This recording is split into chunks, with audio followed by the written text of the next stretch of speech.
এ মুসলমানের ছেলেমেয়েরা, আজকাল বাপ মারা দেখছে আমার মেয়েকে ধনী ঘরে থাকবে, এসিতে শোবে, ভালো মন্দ খাবে, গরিবের বাড়ি দিতে চাইছে না। এ নওজোয়ান তরুণেরা, ছেলেকেরা, মুরব্বী আব্বারা, ধন সম্পদ থেকে লাভ নাই। দেখেন ব্যক্তিটাকে যার হাতে আপনার মেয়েটাকে তুলে দেবে, ওর কত স্বভাব চরিত্রটা ভালো। প্রথম নম্বর জিনিস হলো এটা।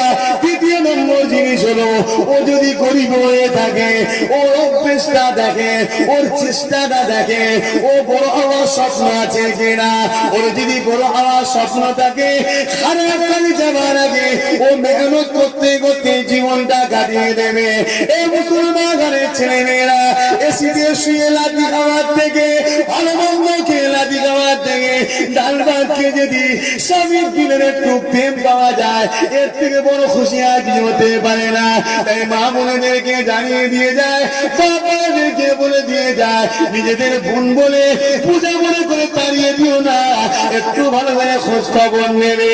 মেয়ে মনে করে পূজা বলে পরে হাতে তাড়াতাড়ি তুলে দেবে না, একটু ভালো করে খোঁজটা নেবে, নেওয়ার পরে তাকে দেবে। নাই সারা জীবনটা তোমার করে যাক টুকরিটা চোখের পানি ফেলে ফেলে কাঁদবে।